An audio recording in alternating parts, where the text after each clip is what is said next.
네, 오늘 3부에서는 코로나19 얘기를 좀 집중적으로 해보겠습니다. 신규 확진자 수가 매일 1000명 안팎을 기록하고 있는 상황에서 정부가 오늘 성탄절 연말연시 특별 방역 대책을 발표할 예정입니다.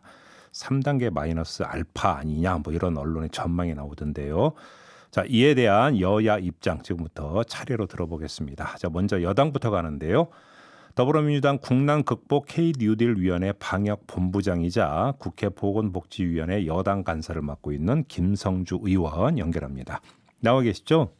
예, 안녕하세요. 네, 안녕하세요, 의원님. 김성주입니다. 오늘 예. 특별 방역 대책을 내놓는다고 하던데 핵심 내용이 어떤 것인지 혹시 좀 파악된 내용이 있습니까?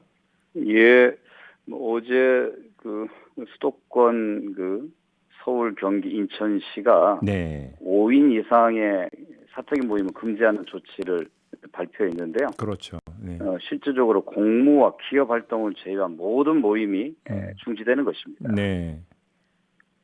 그러니까 요 내용이 이제 오늘 정부가 오늘 발표하는 내용에도 이걸 기조로 할 것이다 이런 말씀이신가요?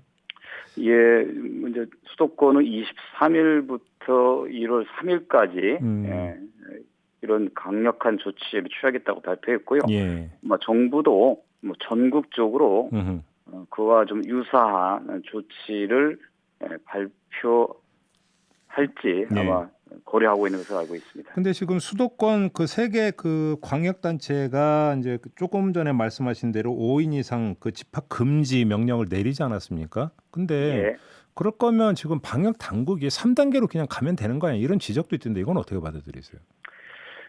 3단계는 사실상 마지막 단계고요. 예. 3단계가 시행되면 2, 3주 동안 집에서 나와도 갈 데가 없도록 필수 시설을 제외한 모든 영업 시설을 폐쇄, 즉 셧다운하는 것입니다. 네. 그러면 자영업의 피해가 아주 심각할 것이고요. 최근에 이제 감염 사례를 분석해 보면 가족과 지인 간 감염이 가장 높은 비중을 차지합니다. 그래서 사회적 거리두기 단계를 올려도 효과를 장담하기 어렵다거나 그런 고민이 있습니다.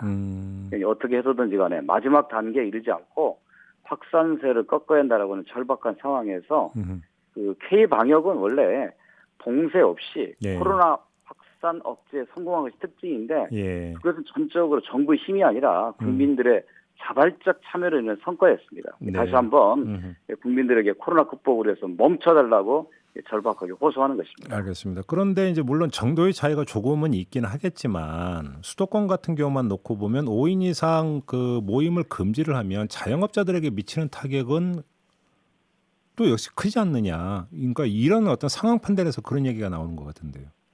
그래도 저희가 식당 같은 곳을 금지하는 건 아니니까요. 폐쇄하는 건 아니기 때문에 숨통은 좀 틔워주면서 국민들의 자발적 협조를 당부하는 그런 조치라고 저희는 보여집니다. 그러면 이제 오늘 정부가 이제 발표할 특별 방역 대책에도 3단계 격상, 전격 격상 이런 내용은 없을 것이다 이렇게 봐도 되는 거겠고요, 의원님. 정리하면. 자, 백신 문제를 좀 여쭤봐야 될 것 같은데 지금 국민의힘에서는 백신 후진국이 됐다 이렇게 이제 강력히 비판을 하고 있는데 어떻게 받아들이세요? 방역 선진국이 백신 후진국이 됐다는 그런 비판이 있습니다. 그런데 이제 지금 우리나라는 OECD 국가 중에서 인구 10만 명당 확진자 수, 사망자 수가 가장 적습니다. 여전히 겨울철 유행 때문에 과거에 비해서 확진자와 사망자 수가 늘어나고 있지만 이거는 세계적인 현상이고 그럼에도 불구하고 여전히 방역에 성공한 나라입니다. 그러니까 또한 경제 측면에 있어서도 다른 선진국들이 마이너스 10% 이상의 극심한 경제적인 후퇴를 경험하고 있는 데 비해서 우리는 한 마이너스 1% 정도로 역시 OECD 국가 중에서도 가장 높은 경제 성장률을 유지하고 있습니다. 저는 이런 코로나 방역과 경제에서 성공한 나라라고 하는 국민적 자부심을 갖고 있다고 생각합니다. 다만 백신이 좀 늦었다. 이 문제는 지금 백신을 먼저 접종에 들어간 미국과 영국은 자국 회사들을 초기 개발 단계부터 우리나라 돈으로 1조 원이 넘는 엄청난 국민들의 세금을 투자하면서 키워온 것입니다. 당연히 그들이 자국산 제품을 먼저 접종하는 것은 예. 당연한 것입니다. 그러니까 예. 상대적으로 우리는 뒤늦게 구매에 대한 입장에서 수급의 어려움을 겪고 있는 건 사실입니다만 결코 뭐 늦는 건 아니다. 저희는 그렇게 이해합니다. 그런데 뭐 이래서 이제 자기 나라 제약사라고 이제 말씀해 주셨습니다. 물론 뭐 미국 같은 그럴 수 있지만 그래서 캐나다나 일본 뭐 이런 데가 싱가포르 이런 데가 뭐 자국 제약사를 거느리고 있는 나라는 아니지 않습니까? 그런 나라들도 백신 접종에 조금 일찍 들어갈 수는 있지만 네. 모든 국민들을 대상으로 접종할 만큼 초기 물량을 충분히 받는 건 아닙니다. 네. 그들이나 우리나 순차적으로 받아서 접종하면서 집단적 면역을 예. 생기도록 하는 그런 정책을 구사하게 될 것입니다. 근데 이제 정부가 이제 그동안 국민을 향해서 이제 그 계속 해왔던 이야기는 이런 거잖아요. 이제 K 방역이 성공하고 있기 때문에 우리나라의 상황은 다른 나라하고 좀 다르고 그렇기 때문에 백신의 안정성까지 좀 충분히 검증을 하고 그때 그 백신을 들여와서 맞춰도 된다 이런 논리였잖아요. 그리고 거기에 대해서 상당수 국민도 그럴 수도 있겠다고 고개 끄덕이긴 했지만 문제는 갑자기 이게 이제 3차 대유행에 나오면서 코로나 확진자가 매일 1,000명 안팎을 기록하니까 정부가 오판한 거 아니냐 이런 이제 그 뒤늦게 결과는 이제 비판이 나오는 거 아니겠습니까? 이 점은 어떻게 받아들이세요? 그런 일부의 비판이 있습니다만요. 그 정부가 방역에 성공한 자신감을 갖고 있다고 하는 것은 그건 국민적 자부심이라고 제가 말씀드렸고요. 네. 그렇다고 해서 백신 구매를 늦게 대응했느냐? 그렇지 않습니다.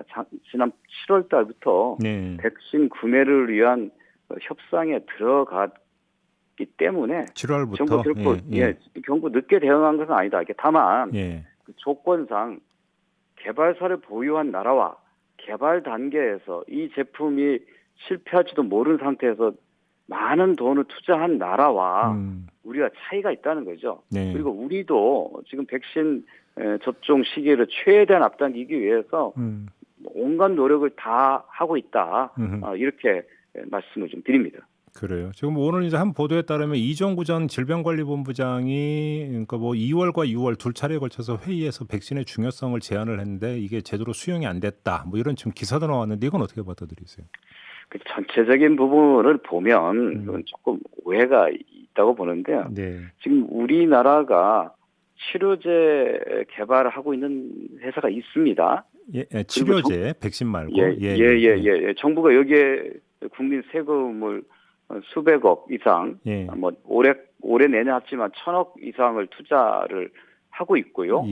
또 백신 국내 개발 회사에 대해서 제가 투자하고 있습니다. 그러니까 백신과 치료제를 소홀히 생각했다면 왜 우리나라가 자국 백신과 치료제 회사에 임상을 지원하고 투자하겠습니까? 그것도 그렇게 강조했는데 좀 더 외국 백신 확보하는데 좀 늦지 않았냐라고 하는 사후적 지적은 될 수 있겠습니다만 결코 우리 정부가 백신과 치료에 대해서 등한시한 건 아니다 이렇게 말씀드립니다. 알겠습니다. 이제 전문가들 사이에서 이제 그 해당 공무원이 정권을 갖고 백신 구매를 추진할 수 있도록 길을 열어줬어야 되는데 그게 되지 않았다라고 하는 권한과 예산의 문제가 제기된 바가 있지 않습니까, 의원님? 그건 뭐 충분히 지적할 수 있는 문제라고 생각하고요. 과거 정부에 이제 박근혜 정부 때죠. 메르스 사태 때 실무자들한테 책임을 물은 적이 있습니다.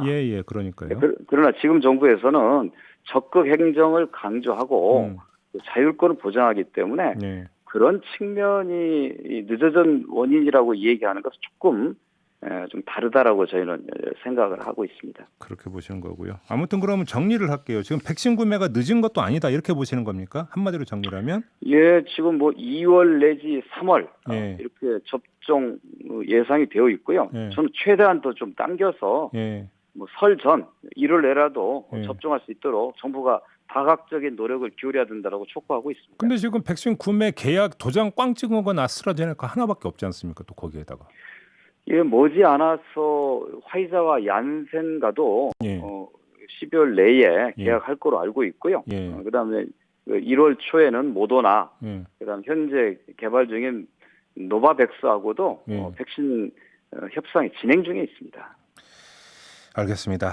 좀 다른 문제 하나 더 여쭙죠. 지금 의대생들 국가고시 응시할 수 있는 기회를 열어준다는 얘기가 솔솔 나오고 있는데 어떻게 파악하고 계세요? 뭐 정부가 의료 인력이 부족하기 때문에 국시를 허용한다는 입장은 아닌 것으로 알고 있습니다. 예.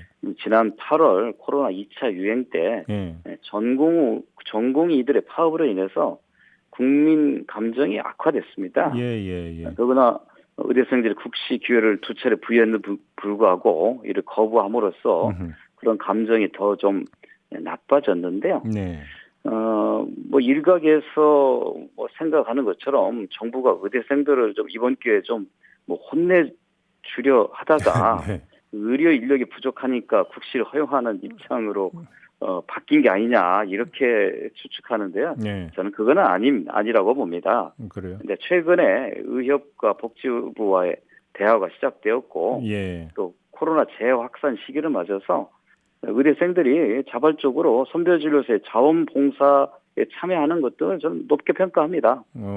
그러나 이제 여전히 형평성과 공정성을 중시하는 국민 여론이 여전히 높은 게 사실입니다. 그래서 뭐 신중하게 접근해야 될 것이라고 봅니다. 그러면 국가고시 재응시 기회를 주는 것으로 결정이 난 건 아니다. 이렇게 이해를 해도 되는 겁니까, 의원님?